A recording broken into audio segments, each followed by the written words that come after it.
Hello, welcome back to Story Reckless. I'm Nathan and I'm the DM here, and I use he, him pronouns, and we're going to be playing some D&D tonight in Descent into Avernus. And it looks like my mic is working, maybe peaking a little bit, but I see it's working, which is good.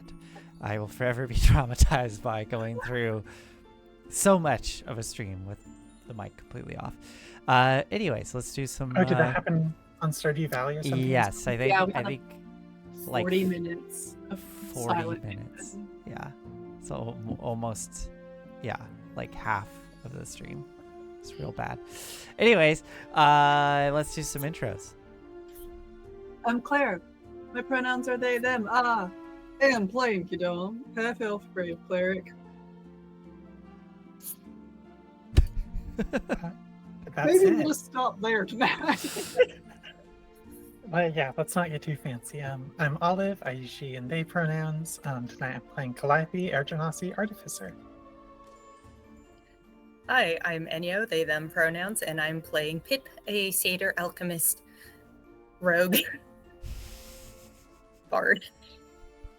There we go. There's the last one.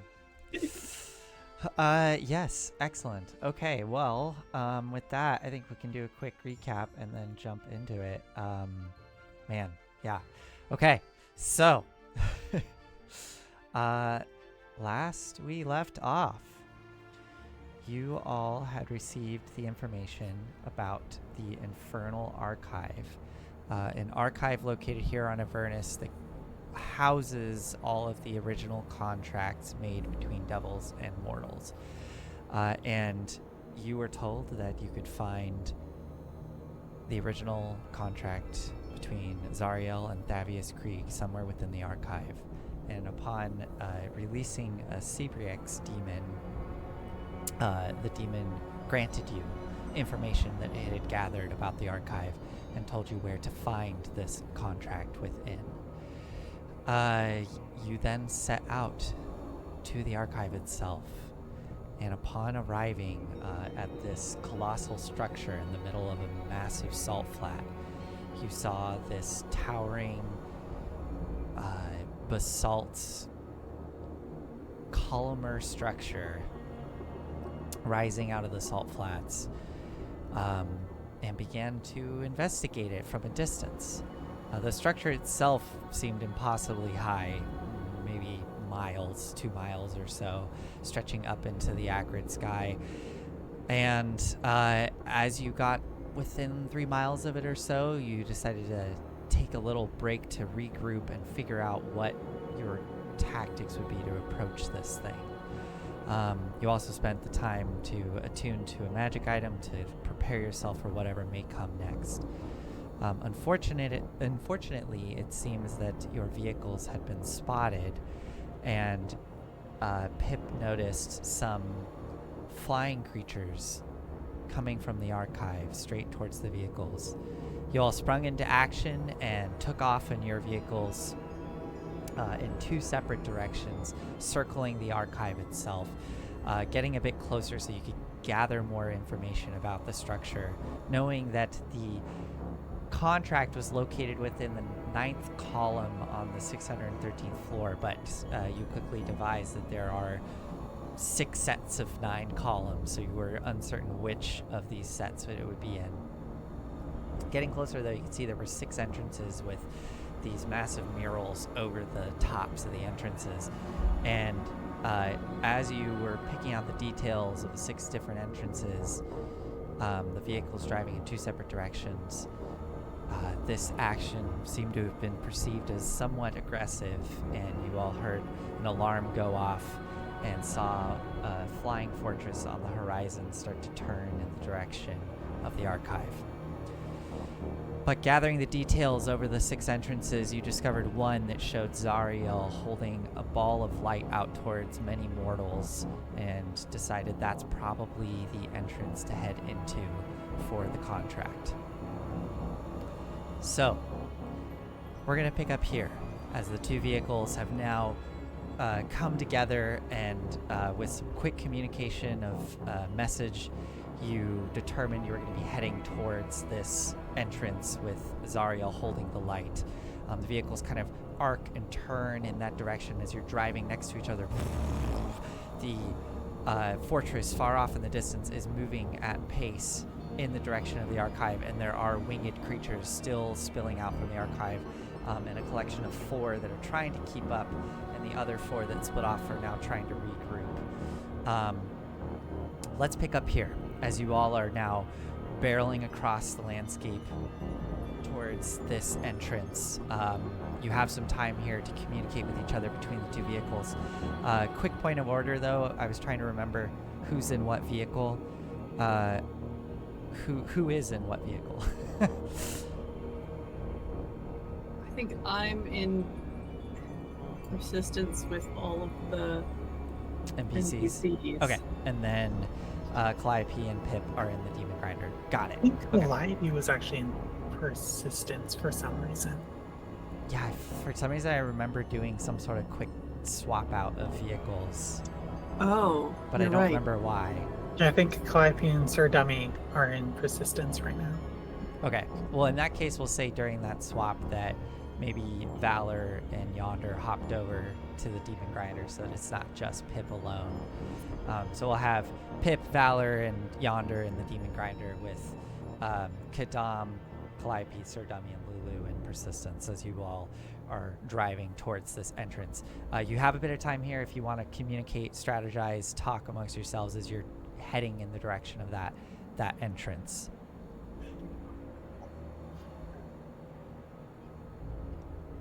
And by a bit of time, I mean like, minutes, like maybe a minute or 3. Oh, I think we should just talk to them.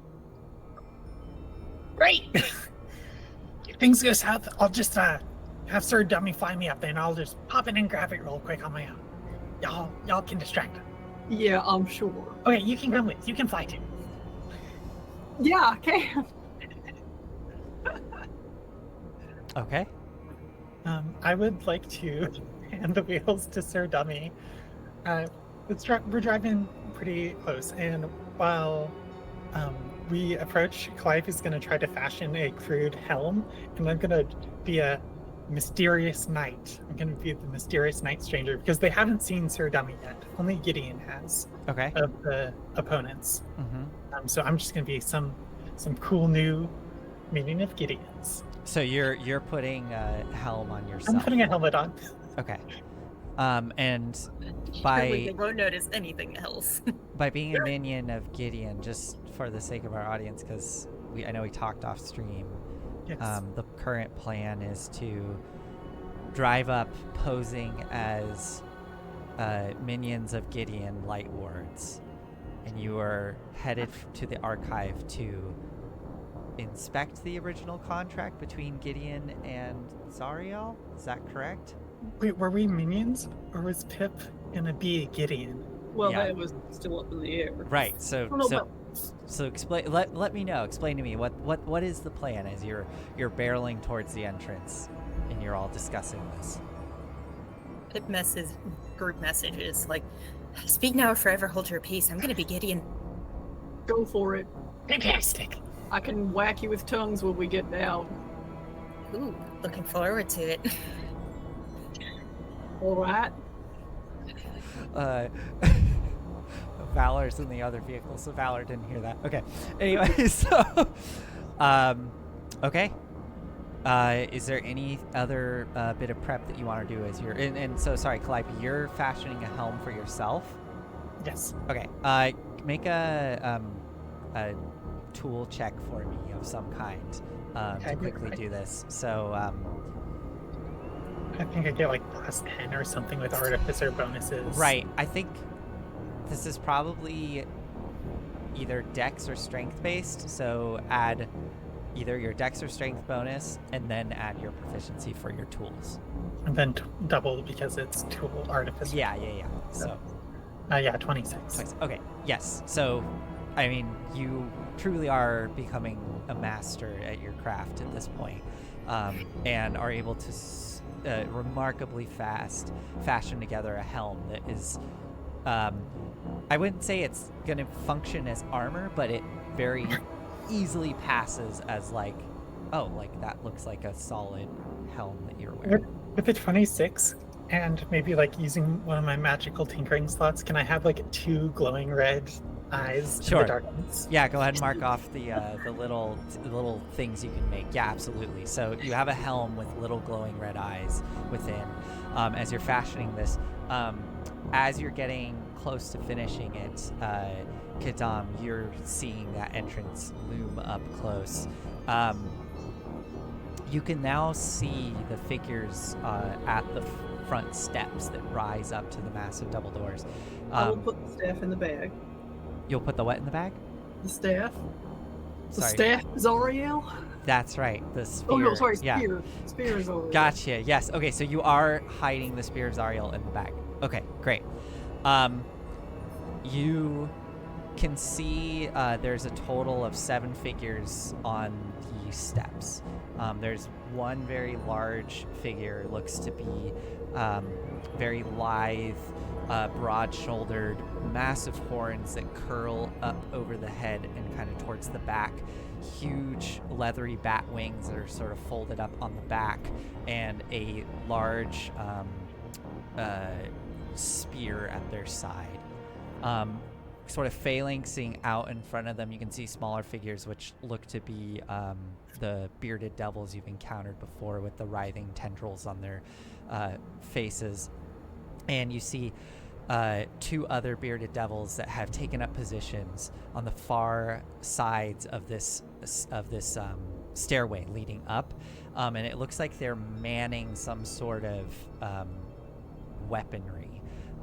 It looks vaguely like a ballista, but very much different.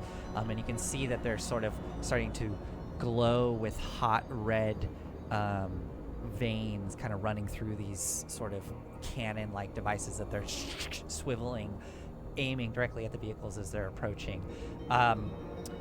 You also see additionally 4 winged creatures, small, look to be spine devils that are sort of flaring out above the steps. Let's see here. I would like to park a good 200 feet away. 200 feet away. Okay, so that's a good question. So I imagine persistence is in the lead here. Describe to me how you approach the entrance as you're driving towards it. Because I imagine at this point you've been going full speed, as you circled around, and now you're full speed turning towards the entrance. Now, describe to me. Slowing way down. So as you're approaching the vehicles, you are starting to slow down as you get within range. Okay.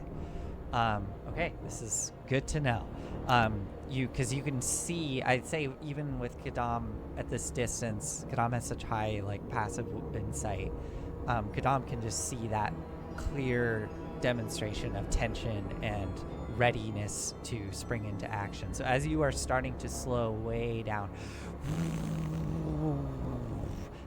Pip, you in the back have to adjust and accommodate as you start slowing down with these with persistence to keep pace, unless you choose to floor it ahead. Okay, so slowing down, keeping pace. The winged creatures behind you start to catch up as you start slowing down. This is the time when Pip decides to take out a potion of transformation, which effectively casts Alter Self. Cool. Okay, so you're gonna glug that down and make yourself look like Gideon? Yeah. Okay, and it does not change your clothing, right? It does not. Okay, so you go through the process of physically transmuting yourself to look like Gideon. I imagine it's mildly uncomfortable as your body physically is kind of sort of popping into shape, and you sort of straighten up, and there sitting in the driver's seat is Gideon Lightward before he died, and wearing Pip's clothing, so the kind of billowing shirt and big pants and boots. So Pip totally was prepared for this. Pip stripped and naked and is wearing a curtain. Okay, cool. So you have sort of a makeshift robe over yourself. What are you planning on wearing? Are you just gonna wear a makeshift robe, or are you gonna try to wear something else? I think Pip is frantically, or was before this moment. Sure, yeah, leading up to this, of course. Yes, leading up to this was like trying to find something that would work in their in her disguise kit. Okay. Something that would look like a usable robe, or because Pip has definitely picked up little bits and pieces from like infernal armor and everything. Okay. But I don't think I actually have infernal armor in my inventory, so Yeah. I think. But Pip definitely has some kind of spooky wizard black robe type thing. Okay. Go ahead and make. I want you to make a roll for me to kind of determine how ready was Pip for stuff like this. And so this seems reasonable that Pip would just kind of have odds and ends for this occasion such as this. So let's have this be your first deception roll for me. Okay. Excellent. And this is to kind of determine how well you.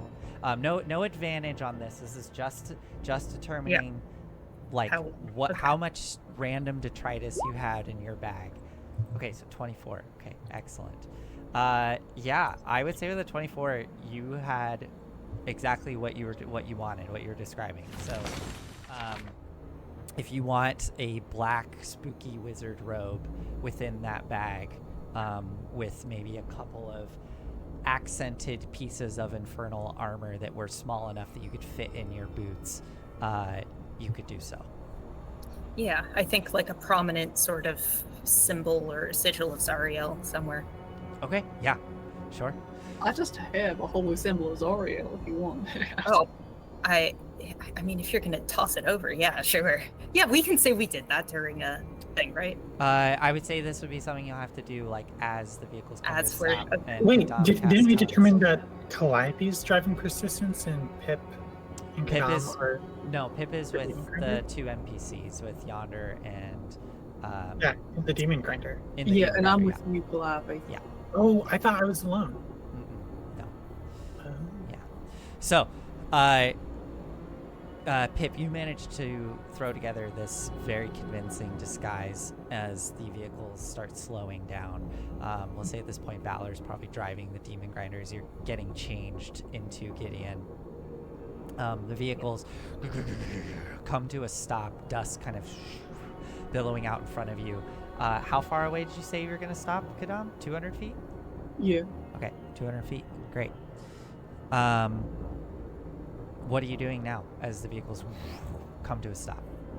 I'm going to jump out, go over to the Demon Grinder, and open the door for Gideon. Okay, so you stride out, walk straight up to the door of the Demon Grinder, and open up the big, heavy door of the Demon Grinder. And standing there, you see Gideon in these black robes with accents of infernal armor. Doesn't look like what Gideon wore when you knew him, but it looks good. He looks spooky and hot as he stands there in his new outfit. Is it possible for the door to hide like my forearms as I hand over the holy symbol and cast tongues on you? Yeah, absolutely. Yeah, I think 200 feet away you can just do this without a roll. I don't think it's required to do a roll for this. So yeah, you quickly and efficiently pass the holy symbol and cast tongues. As Pip, you stride out into the salt flat, hearing the crunch of the salt under you as Gideon Lightward. Lulu was inside Persistence. Lulu's in Persistence with you, Calliope, and she goes, should I come in with you? Will I blow your cover? I think you should watch the vehicles. Okay. You should watch the vehicles on this one. I'm gonna maybe tuck away, so they don't see me. That sounds great. Okay. And she sort of like whirls herself away into a compartment in Persistence, deep in the shadows, and is gonna wait in there. You all come striding out into this white expanse with the pitch black basalt structure rising up miles above you. It is very intimidating being at the base of this thing. And you can now spot that even up further, there are more battlements with more larger versions of these infernal cannon-like things with veins of hot red running through them. They're all pointed down in your direction. Just like gnats, little flying creatures buzzing and flying about their business above you. But you see those 4 sort of now hovering above the archway, and the 8 behind you that are starting to catch up. What are you all doing? Are you gonna stride forward? Okay. You start. Gideon take the lead. Okay. So. Calliope is just like out on Sir Dummy riding escort, I think. Just doing the best like glower and just like, I am a dark knight. Okay, awesome. Is it the 3 of us and Fowler, or just us? And Yonder? Yeah, I mean, Yonder will join unless you tell Yonder to wait behind. Isn't it kind of like Yonder should not be... Oh, you're right. Yonder's the chauffeur. Yonder's gonna hang out. I think Yonder needs to hang with Lulu. I think so. You're Yonder right. will stay with Demon Grinder. Lulu will stay with Persistence. Okay. Yeah. So it's gonna be Pip, Calliope, Valor, and Kadam. Great. Gideon, or Pip as Gideon, just does sort of a dramatic cape thing and strides forward. Great. Hits him with the blue steel. Great. Yeah, you start striding forward.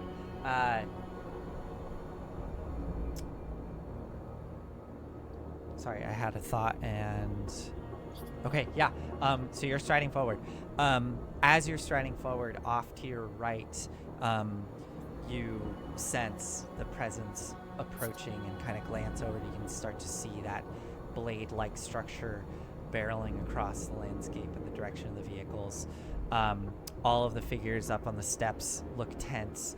When you get within...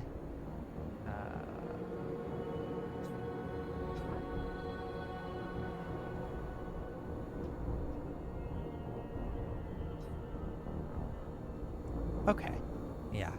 Probably when you get within 100 feet, so only striding about 100 feet forward, and you start to get towards the base of the steps, like the very beginnings of the steps, is when that tall, slender figure, devil, comes striding forward with the 4 bearded devils flanking them, standing at the top of the steps, glowering down at you all, and you kind of hear a projected voice cast out over the landscape towards you.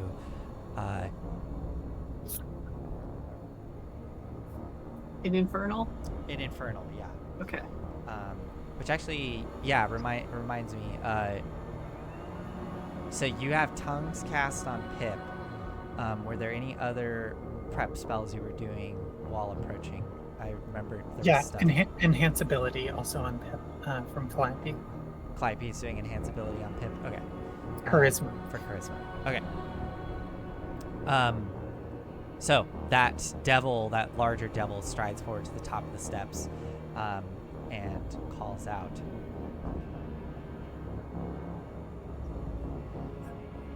State your business. What brings you to the Infernal Archive?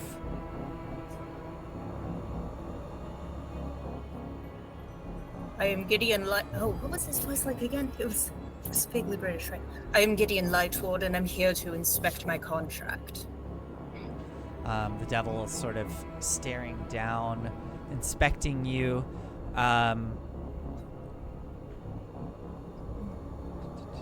Okay. And Pip is like messaging everybody like, "Oh, I did contract again." He's made so many of them, you know. by the way, did you stop to address this individual, or are you still continuing to stride forward? I think, no, Pip stops. Okay, great. Yeah, the individual kind of cocks their head.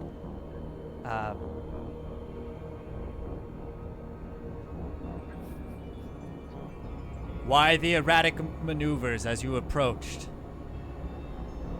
Simply inspecting the architecture. Seems like an adequate building to house my contract with Zariel. They sort of seem to be displeased and grumbling. They look back towards you. You're wasting a lot of resources by acting so erratically. Proceed! And they gesture towards you. They lean down, and they're far enough away it's hard to make out what they're saying.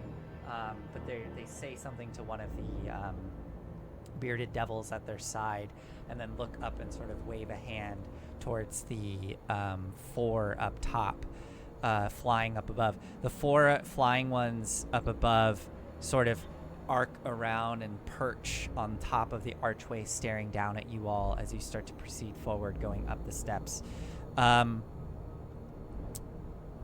You start rising up these steps a good 50 feet or so to get up to the top of these steps where the archway just looms above you.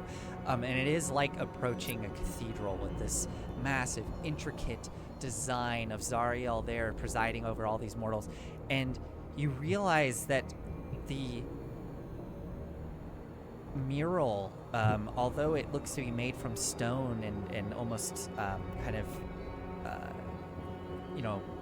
what's the word? It kind of rises out of the stonework, right? Like it's been carved on the front there. Bas relief. Yeah. You realize that it is ever so slightly moving.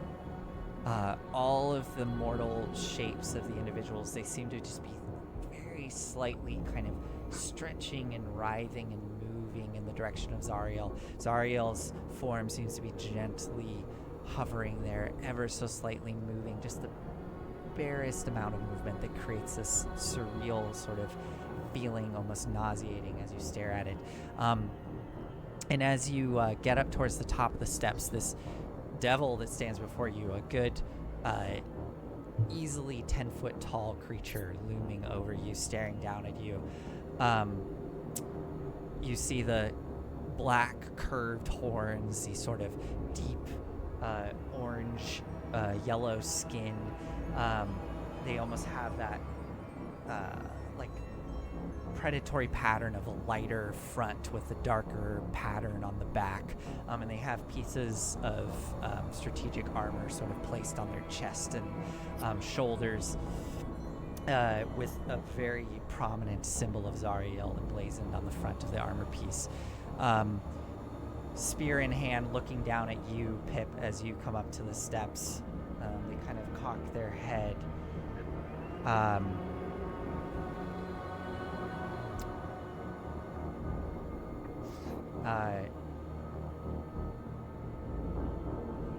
What did you say your name was? Gideon Lightward. And you're here to inspect a contract. Indeed. Has this been authorized by Zariel?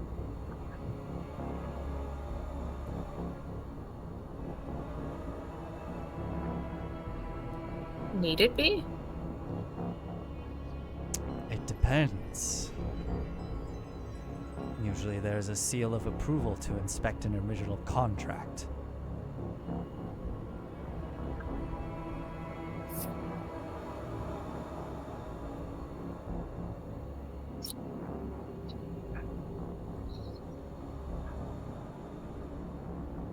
Well?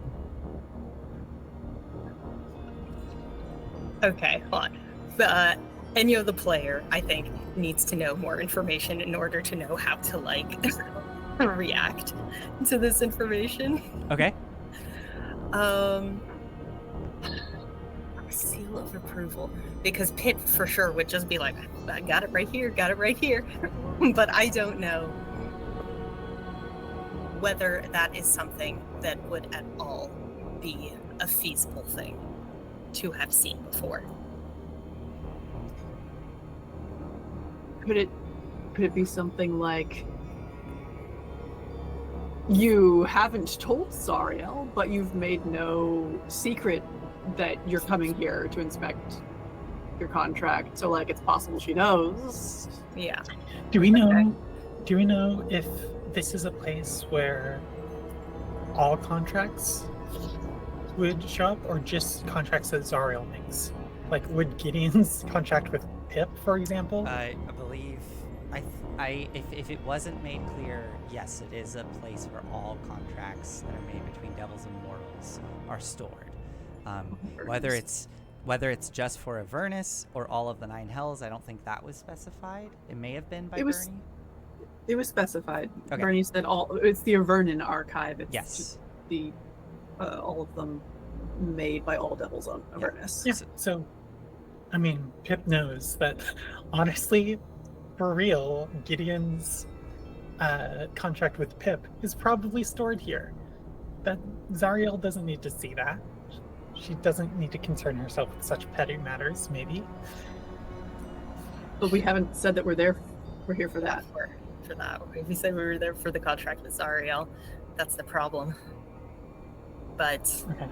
I totally forgot that I should also burn that contract. I guess it doesn't matter anymore, but still. Yeah, okay. Thank you. I just needed a minute to be like, ooh, how do I even respond? Yeah, okay. If we just go back so that there wasn't like Gideon just like blue screening. Yeah, that's totally fine. Thank you.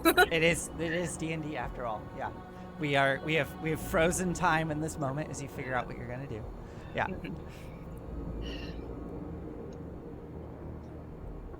I've made no secret of it to Zariel. And Zariel can see anything she wants in here, can she not? Indeed. This is very irregular.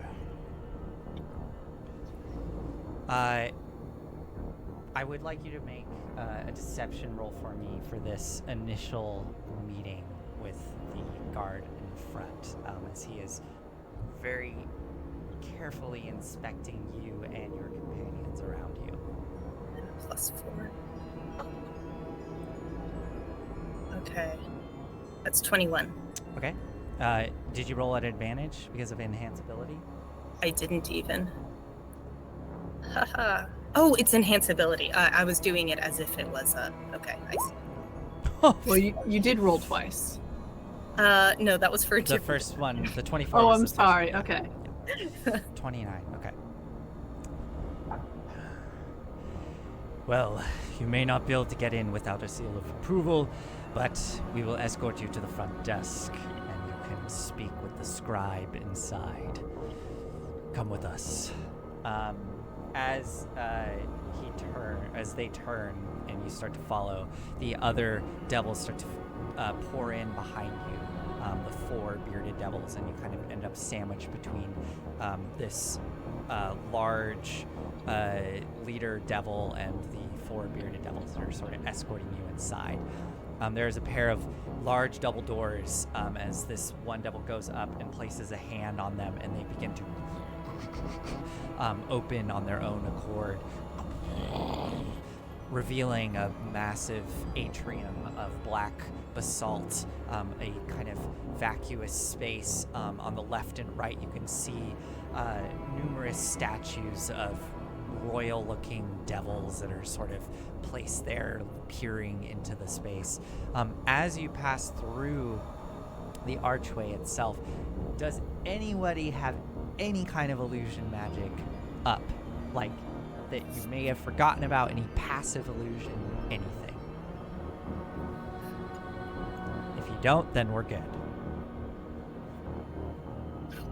No. Okay. And just to be clear, we're going in the front gate, but we know where we actually need to go is like up on top of one of those pillars. Right. So we're in the wrong place already. Well, I imagine there's a way to I mean, get up. the front gate is kind of out in front of where the stacks and pillars are. So presumably this is like an entrance going into the base of those pillars. Got it. Perfect. My impression is, Olive, we're here, essentially. And we want to get here. I can bring the map up. Yeah. Great. Yeah, so you've entered in here. I'll place you here. Yeah, you've entered in here, and there's all the columns leading up in front of you. So my eyes might. I wonder if those two little red orbs are illusion magic. I don't think they are. I think I just like suck some fireflies and vials or something. As you are, oh right, yeah, they on your helmet. Okay. Yeah. Okay. Yeah. As you are moving through the archway of the front entrance, you can see that on the inside of the archway on either side, sort of looking down into the threshold of the double doors, there are numerous carved faces staring down sort of blankly into the threshold. And those faces themselves also seem to be slowly shifting, almost their actual depictions of who they are sort of shifting from one person into the next. And there is probably 100 or more of these faces just staring down into the threshold as you start to cross through it. And you swear that they don't have the pupils like some marble carvings will have the pupils put in. They're just that kind of blank eye, but you swear that the faces almost seem to kind of shift and bend and follow you as you move through and enter into this massive atrium. In front of you can see a curved large black marble desk of some sort that has multiple pots of ink and quills, and there's some paperwork that's kind of strewn out on one area, and behind it is a very skinny, sort of gaunt looking humanoid form that has 4 arms that are just, all 4 of them are kind of meticulously working, and they seem to almost be double jointed, like they can bend in either direction as they're kind of reaching and grabbing stuff. And the humanoid is sort of hunched over looking down at some sort of desk area behind the counter that you're approaching, sort of working on various scrolls. And their head themselves is kind of this almost lacking a neck. It's just sort of this singular fleshy bulb that kind of comes up off the shoulders, and there's over a dozen eyes that are encircling the crown of the head, all kind of blinking and looking in various directions, some of them looking down at the work that's being happening. You notice multiple of the eyes flick up and take note of all of you as you start entering, and you see a really thin mouth that kind of stretches out across the front of this thing. And they are laden down with all sorts of little satchels and pouches that are just kind of filled with who knows what.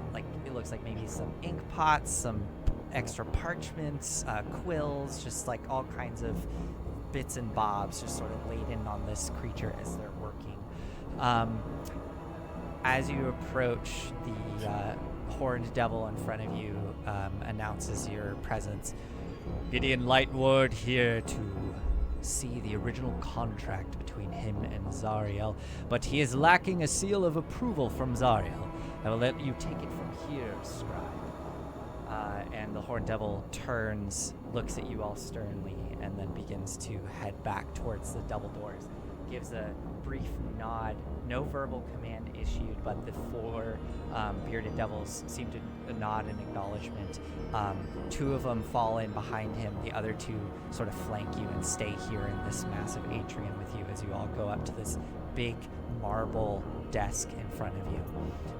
The scribe on the other side still sort of working, half paying attention to you, but then you see like multiple of the eyes sort of look up at your direction, looking right at you, Pip.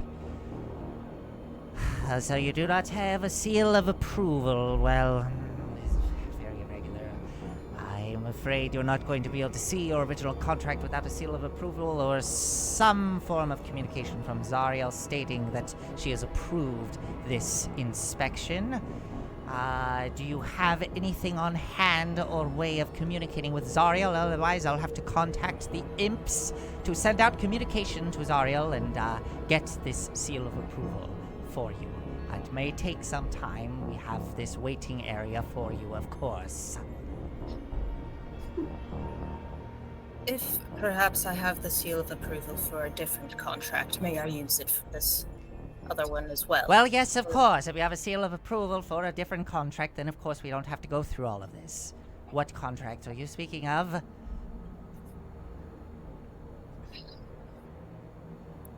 There's a contract that I made with a little satyr, a sort of nothing. I don't need the details, I just need the seal and the contract you seek, and then I can look it up for you.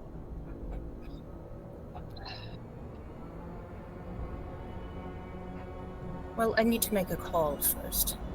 But we will make use of your waiting room as you so graciously have offered.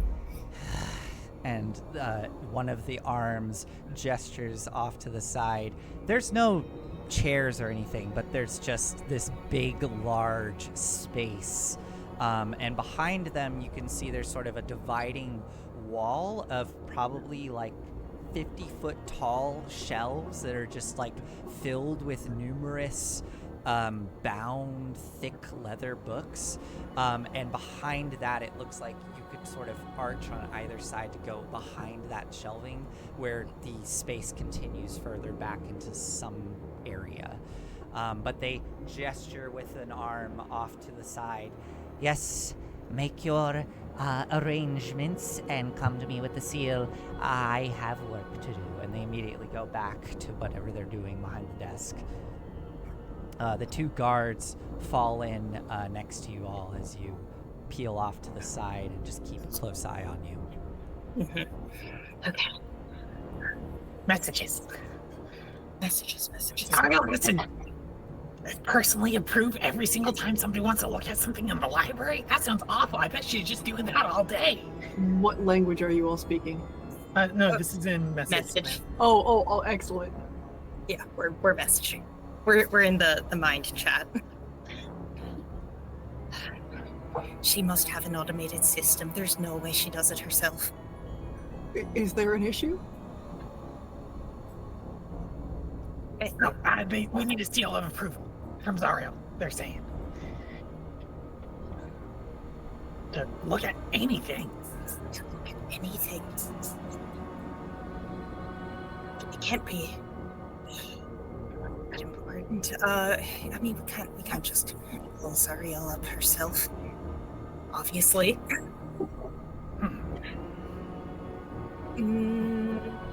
no. Work to do. What work is there to do? Nobody's coming and looking at this stuff.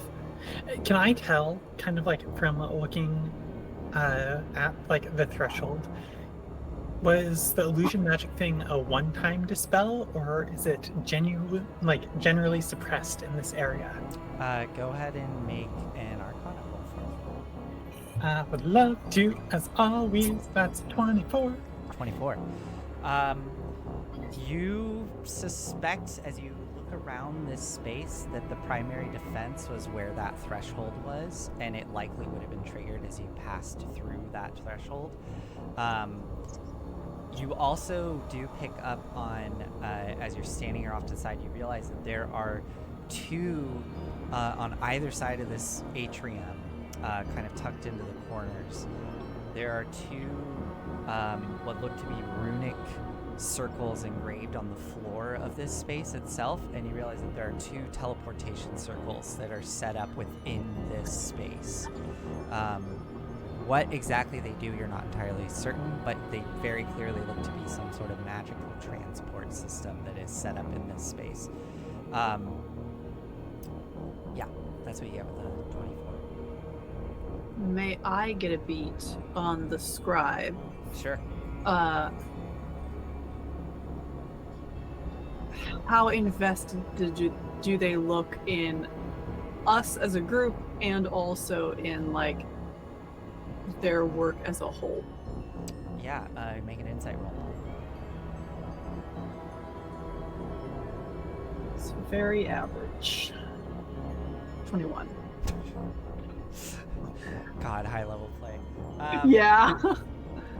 They're definitely very invested in their work, but they seem to this type of devil, which you've never encountered before, and this individual in particular, their sort of, I guess, anatomy seems very well designed for multitasking.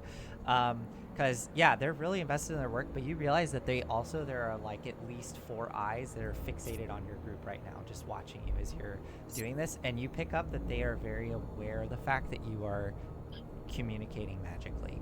They don't seem necessarily that bothered by it, but they definitely have noted that this is happening. So, All right. Well, we told them we were going to. yeah, but they clearly are keeping an eye on you. And yeah, this individual seems invested in what they are doing. Okay.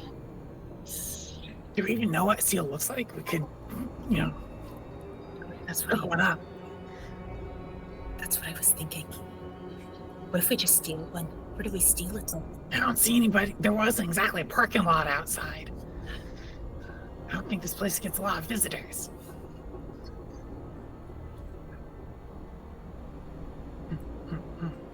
Okay. God damn it. Okay, this is just in Pip's head now, and it's just like, God damn it, Gargoth. Yes. How do you get a fucking seal of approval? A seal for what? You're Do I looking have- for Zariel's seal of approval to inspect your original contract, is that right? Yes.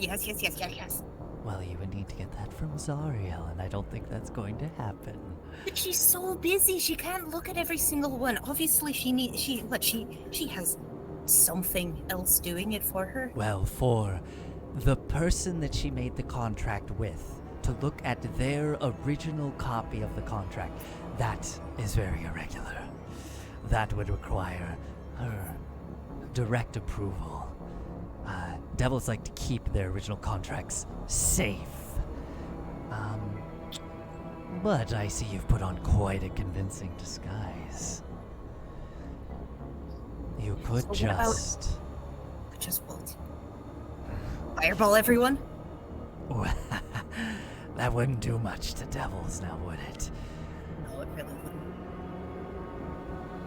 wouldn't. Your Gideon Lightward. Just inspect one of your own contracts. If you convince them that you're Gideon Lightward, you don't need a seal of approval to look at one of your own contracts.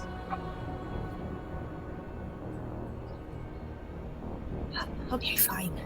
Thank you. That's actually very good advice. I don't know how hell works. This place is like, they're really strict about rules. This sucks. I scratched your back. Why not scratch mine? Oh my god. Okay, tell me what you want later after we get out of this. Hold on. You're just gonna shove me back in your boots and then I can't talk to you. I'm like halfway there.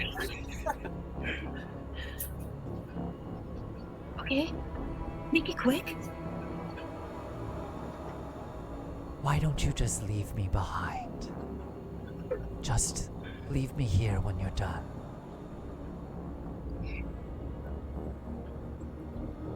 Might do that anyway. Oh, good. We'll find a way for us to both have scratched backs. Yeah. All right. Okay.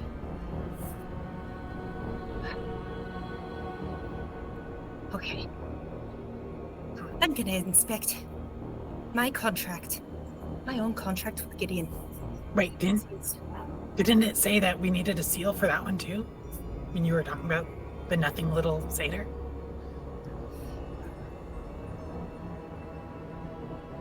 Yes, but I think I can actually leverage it. Okay. Great. We'll see. Okay. Should we ask them to send out an imp? Just like Yeah, of course. fun? Just Awesome. send out an imp, yeah. And while that's happening, you know, And then no, never mind. Carry on. Carry on. that's a great idea. Let's go tell Zariel exactly where we are. How long can an imp take? How long does an imp take? Oh my god, what is it laden with? How many coconuts is it carrying? All right. So what are you gonna do? I'm going to walk imperiously back up and be like, Zariel did not answer my call. Send an imp. Very well. What did you say your name was again? Gideon Lightwood.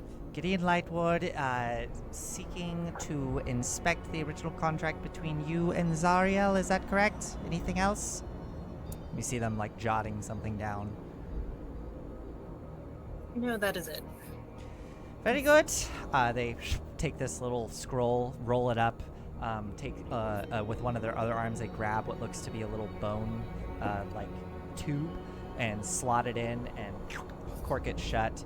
And then they sort of stretch over to something kind of behind the counter, and you sort of hear like a as it sort of something seems to get sucked away, and then they lean back to you. All right, it's been sent off. The imp will fly out as soon as it can and how deliver the long- message. Well, I don't know. You're new around here, aren't you? It could take a day. It could take a matter of hours. It could take multiple days. Who knows? If you're really contacting, if Zariel really finds your request appropriate, she could be here instantly. Who knows? Anyways, go ahead and wait, if you don't mind. There's another contract I'm here to see, and surely this one does not need an approval from Zariel. It is simply a contract between me and another. Between you and another. Right.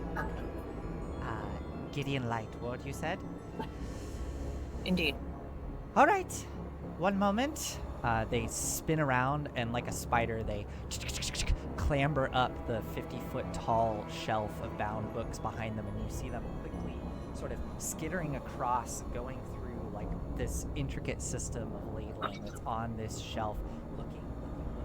They kind of come to a stop, sort of cock their head and grab one of these big bound books and slide it out and hold it down with one hand. Another hand whips around and starts flipping through the pages.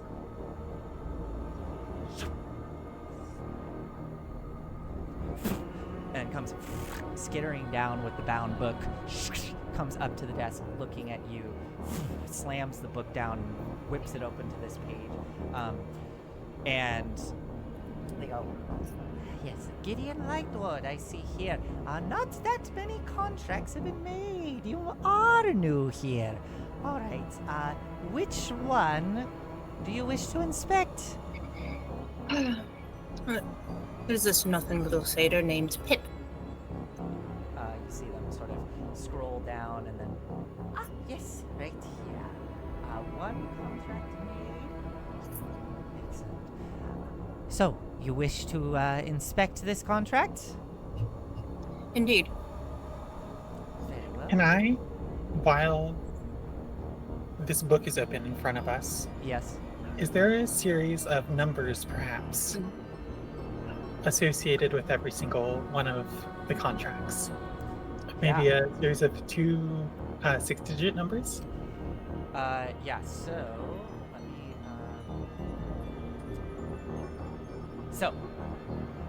first off,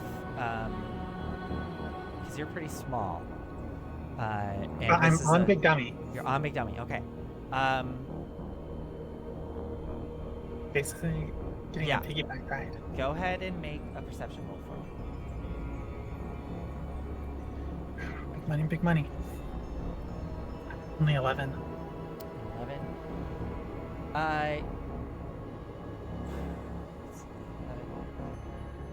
I mean, yes, you can tell that there are a series of numbers associated with each contract that is being listed. I think all you can make out before the conversation kind of moves on quickly and the book is closed is that the numbers seem to line up with what you were told. So there is a infernal letter. So you can make out there's one for S, there's one for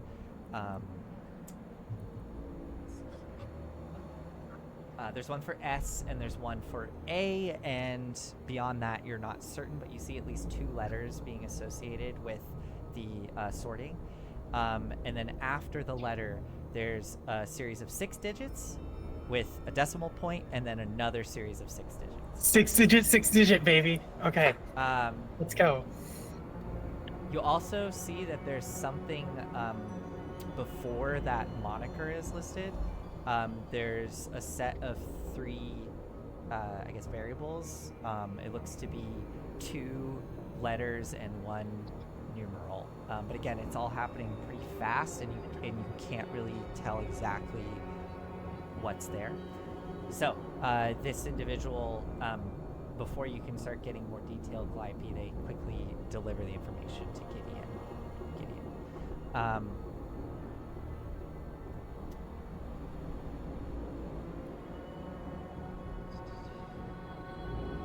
Here it is. Okay.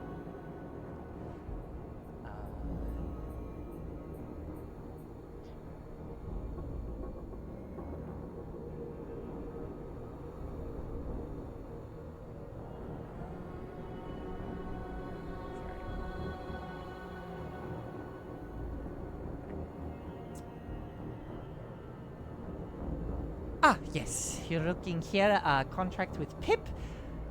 You will be heading to the first column, 781st floor, and you'll be looking for the moniker A09966.100666.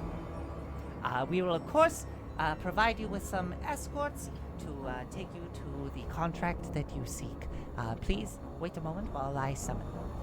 And they whip around and grab onto this almost like strange, it looks almost like an esophagus thing that kind of like accordions out from behind the desk as they sort of pull it up and speak into it.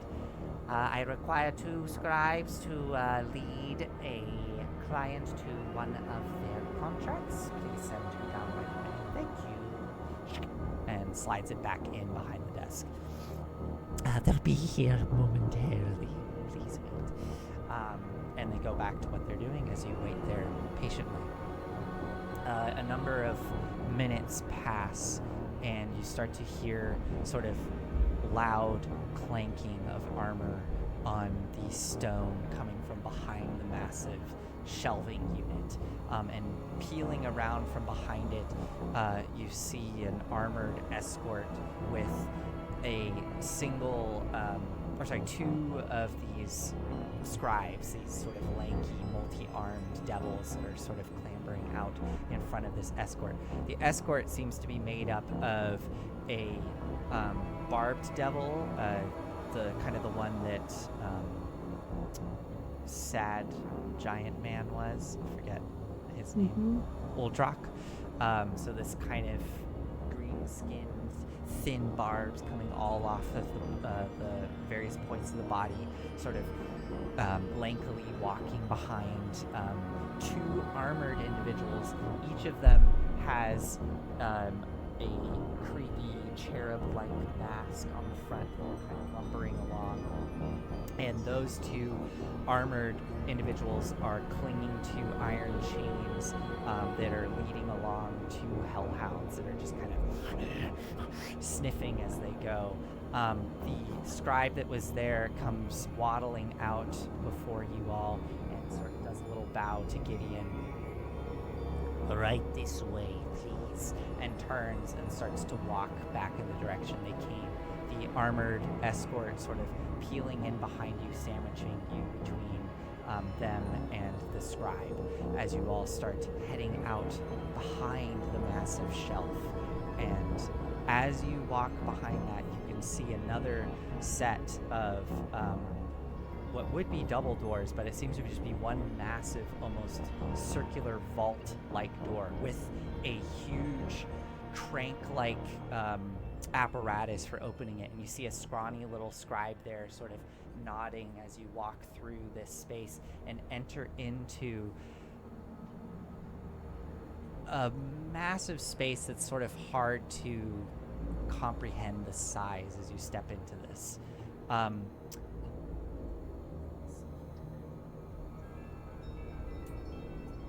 As you step into the interior of what you presume to probably be the kind of entryway into the column structures, you find yourself in a dizzying expanse with basalt pillars that are rising up on all sides of you out of an abyss.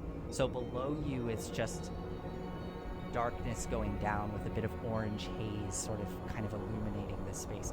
You yourselves are standing on like a large catwalk, almost this like metal catwalk that kind of stretches out in front of you, and on either side there are these basalt pillars just rising up out of the darkness.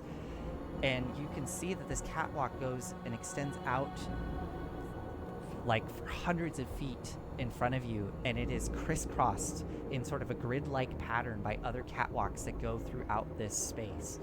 The pillars themselves have these rocky platforms that are divided probably 50 feet apart as they go up and down.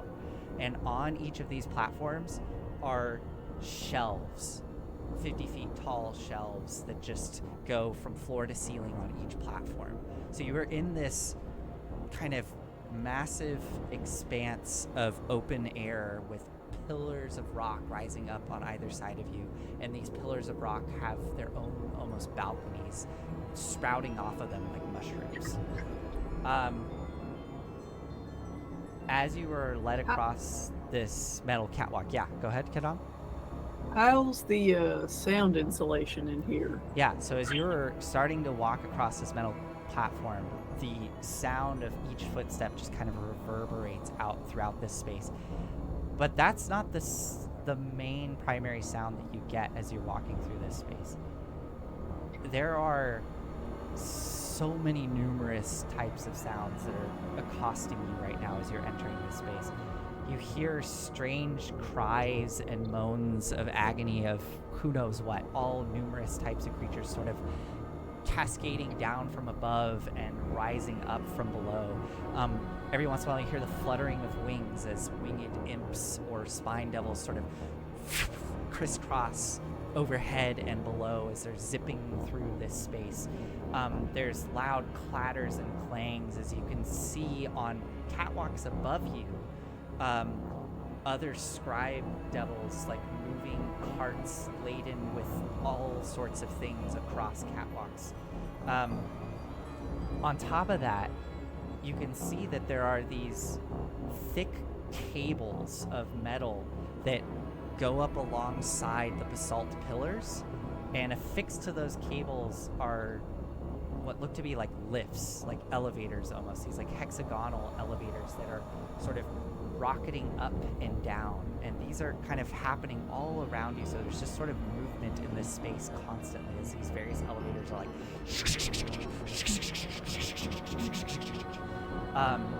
as you are being led across, you hear a loud, slow creaking behind you. You can see that large vault-like door is being pushed closed, slammed shut. You can see a large sort of like an airlock and kind of closes shut behind you.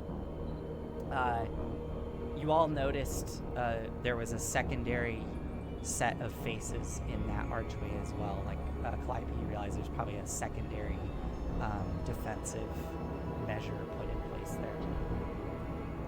there.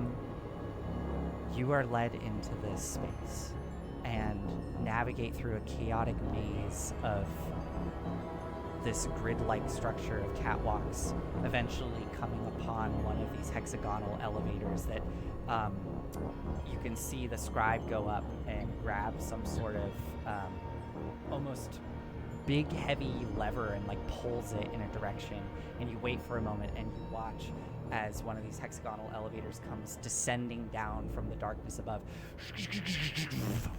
comes to a stop.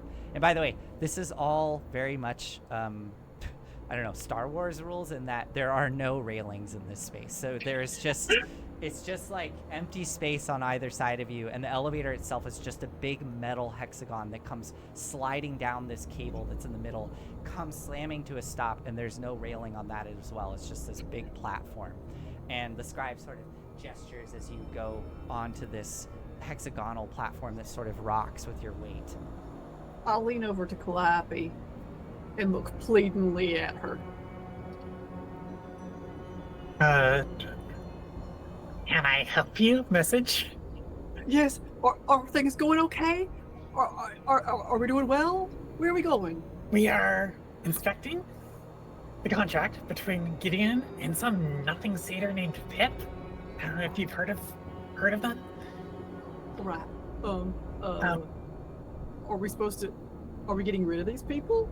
Or Yeah, I was thinking that. So like as Okay. soon as it kind of looks like we can like do a little something, maybe like we get into the actual spot and like we actually inspect the contract. Maybe it's in a room. Then we just kind of like, then we make our way. All right. Do we That- try and that's keep at least one of them alive so we know where we're supposed to go? There's We a know what sudden, we're supposed to there's do. a sudden lurch of momentum as the lift goes up, and you feel your stomachs drop. You can continue your conversation, but this just sort of interrupts that brief moment as you, and it starts ascending. You know where we're going?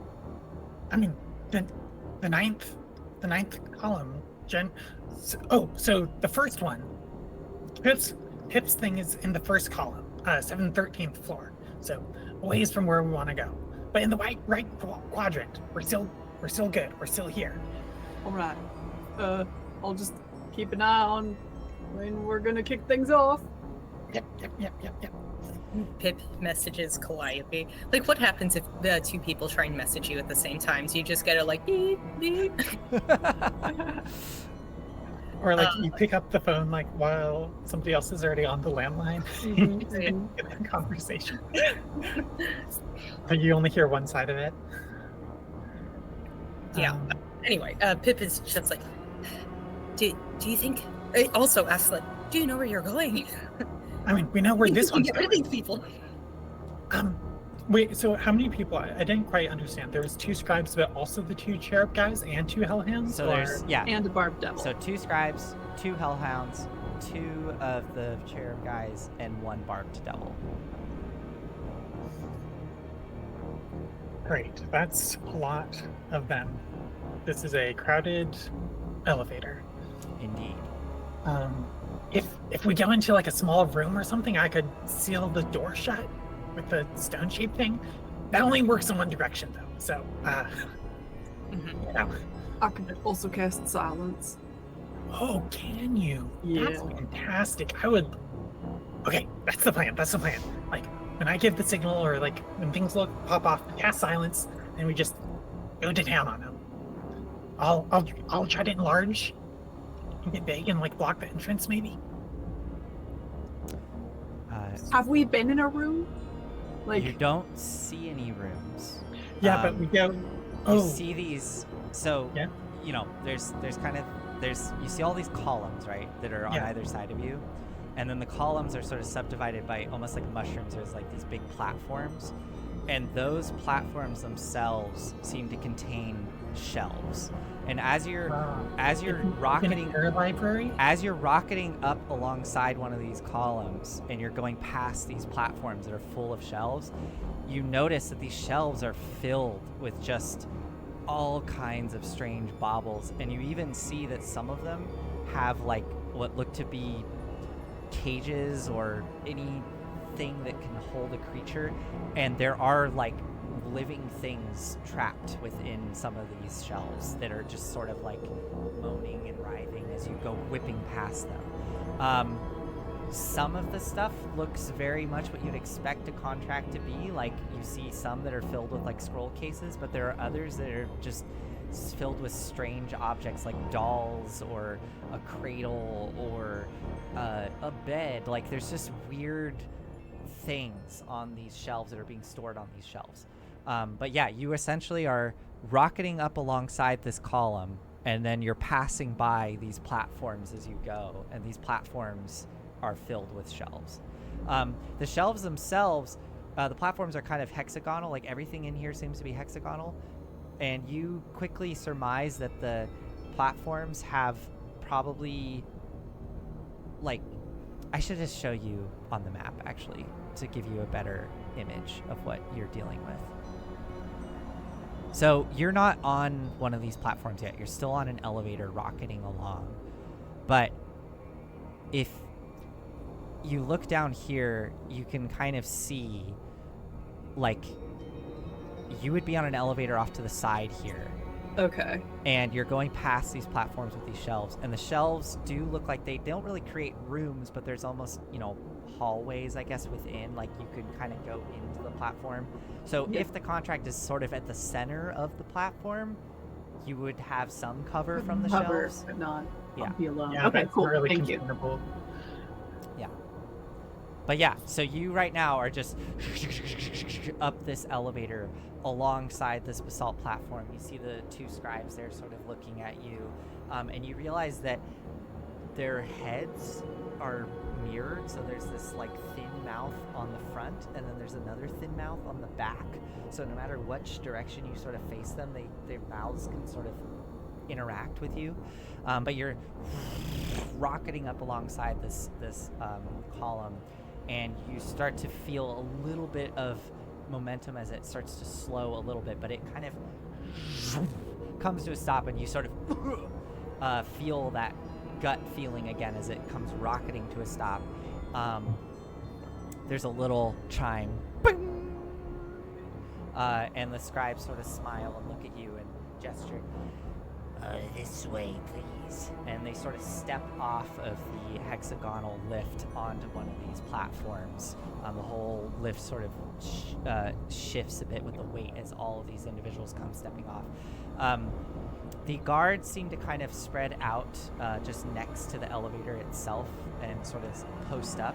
The dogs sort of sniffing, and the two scribes sort of gesture and lead you into this platform amongst all the shelves.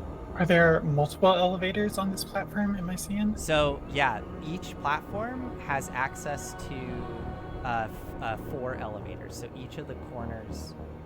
Oh no, I'm sorry. They each have access to 1, 2, 3, 4, 5, 6. Yeah, they each have access to 6 elevators. So where each of those little spokes kind of come off, the little spurs, it seems to be where an elevator can access. So like you started here on this little spur where the elevator came up, and each of those has access to 2 elevators. So there's basically like a cable to your right and left if you're standing on one of those spurs. Got it. And again, this space is, there's like, when you look off into the distance, you can just see like elevators, periodically going up and down just constantly. There's just movement in this space always. But it's very big and vast, so you're not like that close to any individual. The closest people to you right now are the guards, who you are now moving away from into the center of the platform with the scribes. What were the controls of the elevator like? Yes, Are they jammable? So it looked like, I'll give this to you, Calliope, as an artificer. There looked to be a call button, essentially, at each spur, which is literally just a big lever for either up or down, just like a big chunk, chunk, chunk. When you get onto the elevator itself on the platform, it looks like another kind of almost dial-like lever that sort of ratchets, and for each ratchet there was a little mark for go ahead and make a perception roll and see if you can pick out how many floors there are, because it's all labeled in Infernal. 15. 15? It's hard to get exact, but you know you're going up to the 700 something floor. 13th. 713th. 781st for Pips. So if you suspected there's at least 800 floors. There might be more, but at a quick glance, there's definitely above 700. And you go off onto the platform, and the scribes start leading you in. You end up in kind of the center point of the platform, where the actual rock column, that's sort of the central column that acts as the support. There's shelves that kind of encircle it, encompass it, and go up. And one of these scribes starts, like, again, much like a spider, starts scrambling up to one of the upper shelves and is sort of inspecting. And you can now see there are little tiny, like, placards under each object that has this numerical number and letter associated with it. So one of the scribes starts clambering up while the others patiently waits with you all, sort of just waiting there. Clambers up, and you briefly see them sort of stop, see what they're looking for. They do something sort of quick and rapid with their hands, and then reach and pull out what looks to be a scroll case, and then start to skitter down. Did I see exactly what they do with their hands? Something quick? Make a perception roll. Hi, Zap. Natural 20. Natural 20. Oh my goodness. Yeah. You saw 30. 30. Yeah, you saw exactly what they did. They scampered up and took one of their hands and placed a thumb on what looked to be almost like a nail sticking out of the moniker, and you now realize each moniker has like a little nail that kind of sticks out, like a thumbtack almost, and they just stabbed their thumb into it. And you swore you saw the blood sort of almost like a candy bar commercial sort of like stick onto the thumbtack as they pulled away, and then get sucked in and disappear. And then they grabbed the scroll as they came scampering back down. Noted. We gotta get their thumbs. But they scamper back down and have this bone case scroll. Pip, I believe your contract with Gideon was just written on a scroll, but it was like absurdly long. Yeah. So yeah, they come down with this rather large bone scroll case and hand it over to you, Gideon. Your contract for inspection. We will be waiting here as you inspect it. And they sort of step off to the side. Oh, and if I were to nullify this contract? That is entirely up to you, sir. Right. So, message again. I could also do distraction. Like, you just maybe get on. We could make you invisible, and then you just go fly off and grab the thing. Would that work? I have no idea where I am or where I'm supposed to go. Okay. That's okay. Invisibility only lasts 10 minutes. Right? I mean, it's the ninth column. It's that one. Like, Nathan, do I have a set? Have we? Is it clear where the ninth column is from where we are? Yeah, like, do I have a sense of being in a singular column and, oh, I look over there, there's clearly the second column? Make Or- either survival or perception roll for me. I will far prefer perception. Did you roll another natural 20? I rolled another natural 20. Wow. What? Okay. My God. So, as you are trying to keep some sense of your bearings in the space is very confusing. You realize that you are inside of the first column. So if you were looking from the outside of the space, and the columns kind of, they go up, it was like 4, I think it was 4, 3, and 2, is that right? As you go up. You are in that first column on the far left. Mm-hmm. Oh, And I they thought ascend. We're a column. No, these We're are inside a column. columns within columns. Got it. You are still within the first column. Yeah. You caught a glance at one point as you were navigating through this interior space. It looked like there was an exit out of this space into somewhere else, and you suspect that was... actually, you know what? I'd say you probably see it as you ascend up to this level. You catch one of these catwalk systems going off into what looks to be another exit, and you suspect that's likely to go to the next column, like to go Okay. to the second column.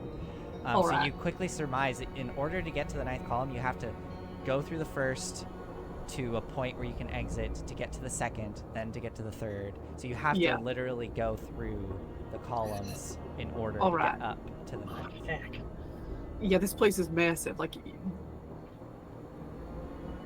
you described it as being 2 miles across. Yeah, I don't it's- imagine that we could see the ninth column from It- where we currently are. It is like, again, for just pop culture references, it's like kind of like you're navigating through the Death Star. Like you're in a massive, not quite planet size, but you're in a very, very large space. All right, I communicate this to Calliope. Fantastic. And we were told that there's roofs on the tops of all of them, though, right? So do you think you could pop out the top of this one and pop in the ninth one? Maybe. Is that what we... I mean, all of them have roofs. That's the top of the column, Yeah, right? we were told to fly into the column, to the ninth column. That was Yeah. the best way. So I have the utmost faith in your abilities. If we wanted to do that. Send me on a solo mission. Okay. Or we could just kill all of them. That works too. Could we just push them off to kill them? Just thinking that. So, by the way, what are you doing right now, Pip, as they're all having conversation? They've handed you this scroll case, and they're now just kind of patiently waiting off to the side. Pip is reading it.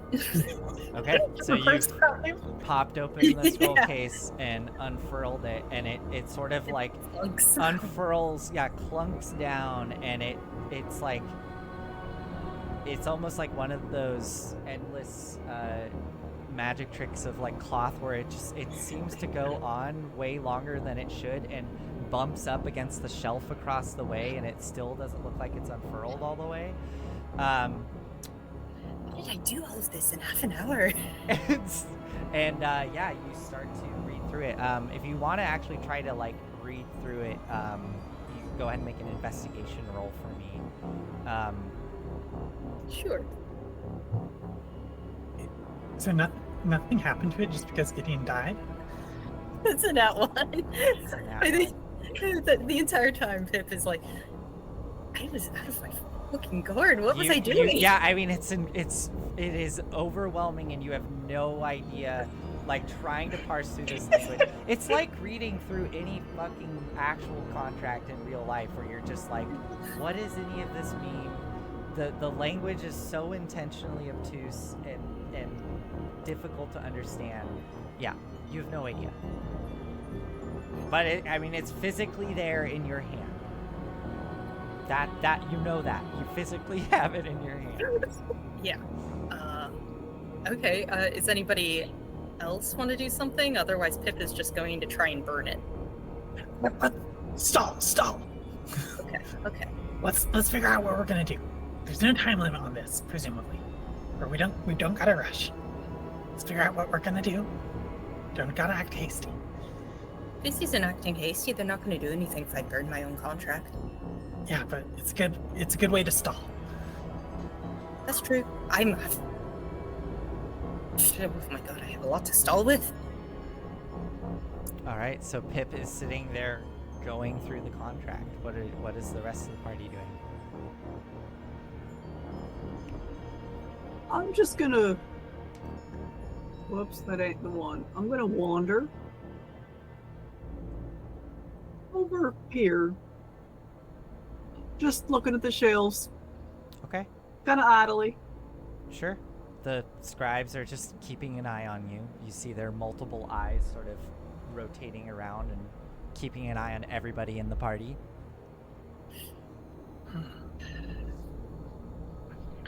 We should look for a way to disable the elevator once things pop off so they don't just escape.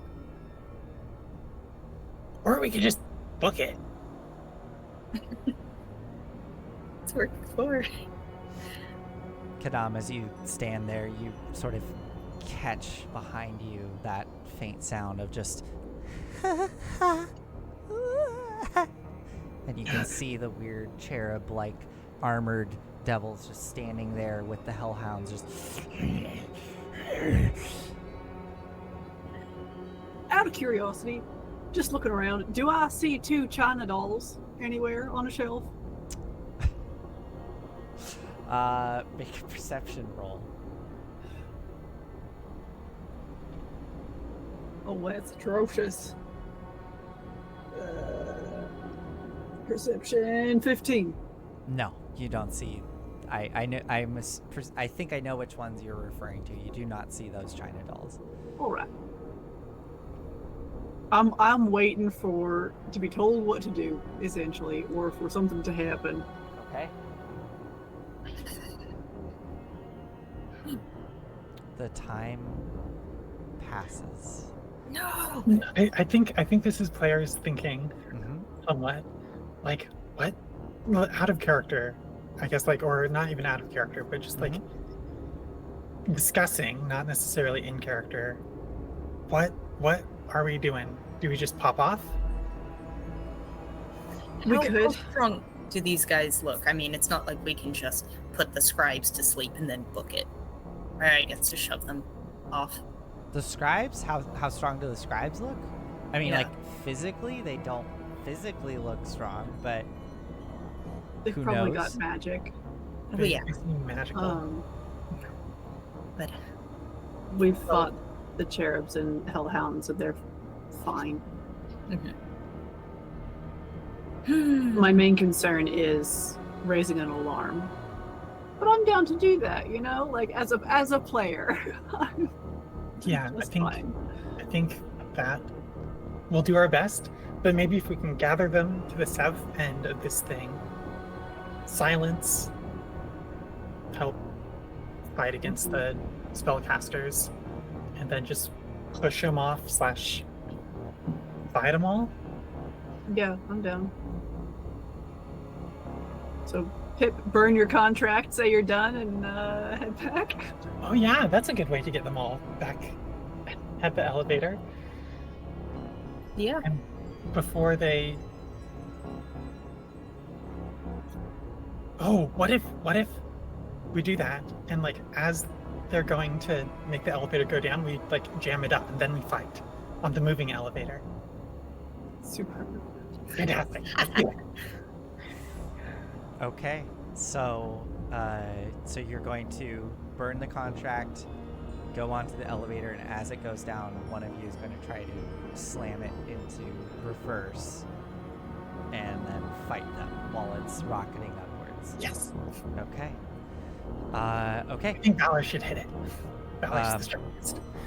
Sure, I can do that. So, as you are all magically messaging with each other, again, Kadam, you clocked the scribe's notice but doesn't seem like it's that big a deal for people to be having private conversations. So, who's gonna kick this off first? So, Pip, you're gonna burn your contract. Yeah. Pip is just going to use the chemicals that she uses for flaming sphere. First flaming sphere. Okay. But it's just going to make it look like, Gideon is using. So, okay, so you pull out and using the chemicals conjure this flaming sphere that appears there in front of you, and then you're gonna just place the contract within it. Yeah. Okay, so the sphere appears.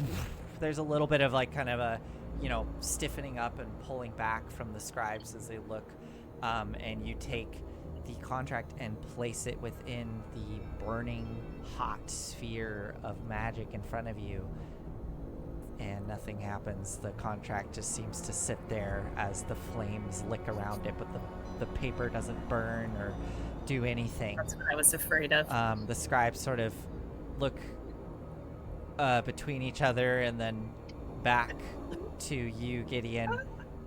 Is something wrong? Oh. I must admit I am used to nullifying my contracts by burning them, but clearly that does not seem to be the case here. Very well. Are you done, or Okay, yeah, takes the burning sphere back. Okay, so it gets pulled back and dissipates. The heat was pretty immense. The devils didn't seem to mind, but for you to be that close, Pip, I believe flaming spear, if you're like next to it, I think it's like you take damage. It's fine. So yeah. It is painful, but you managed to do it quick enough to not actually hurt yourself. So what, you're just gonna roll the contract up and You could still burn it. Or end it. Ask him how to do it. Yeah, that's what I want. If you would enlighten me as to how I can annul this contract. They look at each other very confused and then look at you. that is entirely up to the one who makes the contract. Did you not make this contract?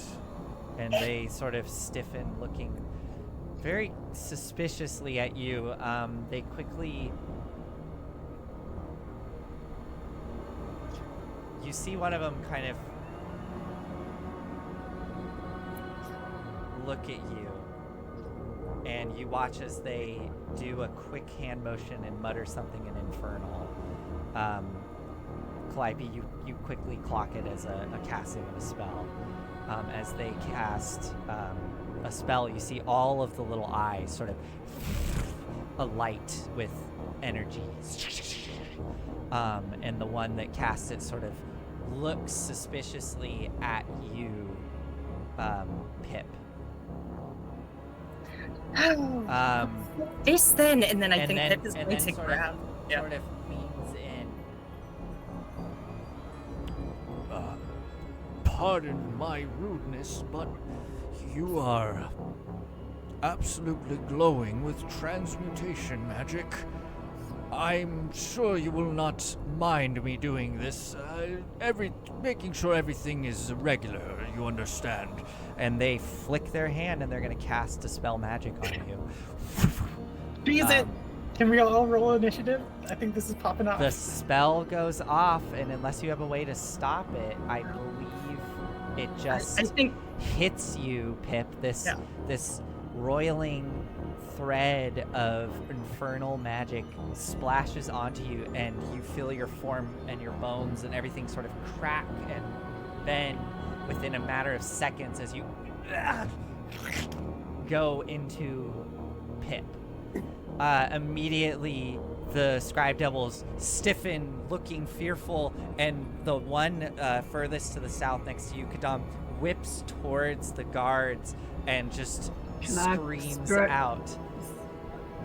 Can I see what's going on and cast silence? I mean, between two spells. We're gonna roll initiative at the beginning. Let's hold off. We're gonna roll it at the beginning of next session, and see if you can manage to get silence off before this devil turns to alert the guards. Wow, that turned bad fast from asking a question.